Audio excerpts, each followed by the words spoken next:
खाटू श्याम 12वें कलयुग के देव। बहुत समय पहले महाभारत के समय में एक बालक था, घनश्याम, जिन्हें बर्बरिक भी कहा जाता है। जन्म से ही उनमें अद्भुत शक्ति, विनम्रता और भक्ति थी। उनकी माता मोरीवी ने अपने पुत्र को हमेशा यही सिखाया, बेटा, शक्ति का प्रयोग हमेशा कमजोरों की सहायता के लिए करना। बर्बरिक ने अपने तीरों से 3 बाणों का ऐसा वरदान पाया था कि वे पूरी सेना को नष्ट कर सकते थे। उनके 3 बाणों को दुनिया 3 बाण का गुरु मंत्र कहती थी। महाभारत युद्ध का क्षण। जब महाभारत का युद्ध शुरू होने वाला था, बर्बरिक अपनी माता से बोले, माँ, मैं युद्ध में जाऊंगा, लेकिन हमेशा हारने वाली पक्ष की मदद करूंगा। यह सुनकर माता रो पड़ी, पर बर्बरिक अपनी प्रतिज्ञा पर अटल रहे। वे घोड़े पर बैठे और युद्धभूमि की ओर निकले। कृष्ण से मुलाकात सबसे भावुक पल।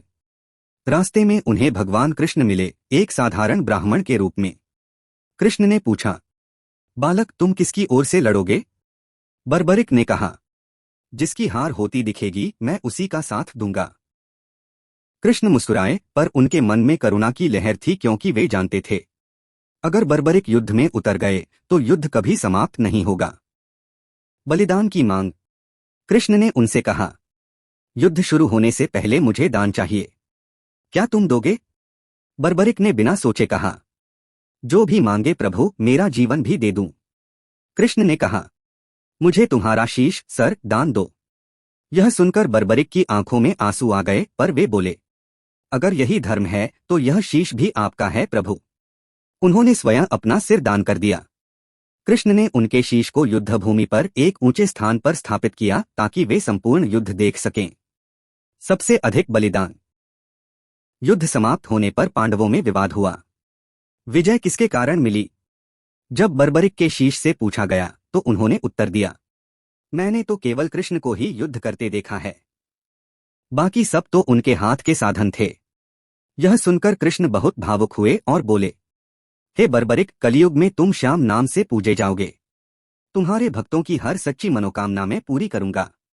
यही वही बर्बरिक आज खाटू श्याम बाबा के नाम से पूरे विश्व में पूजे जाते हैं।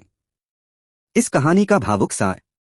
एक बेटा जिसने शक्ति भी पाई, विनम्रता भी, जिसने प्रतिज्ञा निभाने के लिए अपना शीश तक दान कर दिया, जिसने युद्ध नहीं लड़ा पर सबसे बड़ा बलिदान दिया, जिसको कृष्ण ने स्वयं कलयुग का भगवान बनने का वरदान दिया। और इसी कारण लाखों लोग आज कहते हैं, जो भी श्याम पर सच्चे मन से भरोसा करे, श्याम उसकी हर मनोकामना पूरी करते हैं। बर्बरिक के शीश और कृष्ण का दिव्य संवाद। महाभारत युद्ध शुरू होते ही कृष्ण ने बर्बरिक का शीश एक ऊंचे पर्वत पर स्थापित किया।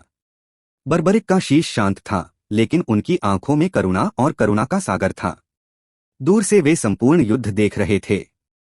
मनुष्य का घमंड, रिश्तों का बिखरना, अहंकार की सब कुछ उनके सामने चल रहा था। कृष्ण का वचन, बर्बरिक की पीड़ा। एक शाम युद्ध के बाद कृष्ण उनके पास आए। बर्बरिक के शीश ने भावुक होकर कहा, प्रभु, जिस धरती पर धर्म की रक्षा के लिए युद्ध हो रहा है, वहां इतना रक्त देखकर मेरा हृदय कांप उठा है। कृष्ण मुस्कुराए, पर आंखों में गहराई थी। बेटा, बड़े धर्म की रक्षा के लिए कई बार छोटे छोटे धर्मों का त्याग करना पड़ता है। यही सृष्टि का नियम है। बर्बरिक ने कहा, प्रभु, युद्ध में किसी का अभिमान जीते या कोई वंश जीते, कोई भी जीत मन को शांति नहीं देती। अगर जीत है तो सिर्फ आपकी, धर्म की। यह सुनकर कृष्ण के हृदय में भावनाओं की लहर उठी। उन्होंने शीश के पास बैठते हुए कहा, बेटा, तुमने अपना सिर दान में दे दिया। तुम्हारे जैसा वीर तीनों लोकों में नहीं है। युद्ध के अंतिम दिन का सबसे भावुक दृश्य।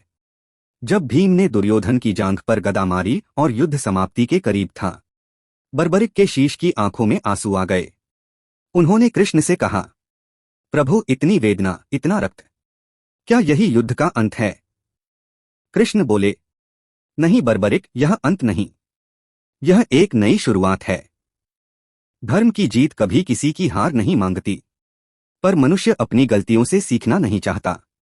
बर्बरिक ने कहा, प्रभु, अगर कोई आप पर विश्वास करे तो क्या आप उसका जीवन भी ऐसे ही संभालते हैं? कृष्ण ने धीरे से उनके शीश पर हाथ रखा। बर्बरिक, आज से तुम स्वयं श्याम रूप में मेरे प्रेम, मेरी कृपा और मेरी दया का प्रतीक बनोगे। जो भी तुम्हें पुकारेगा, उसे वही प्रेम, वही सुरक्षा और वही कृपा मिलेगी जो आज मैंने तुम्हें दी है।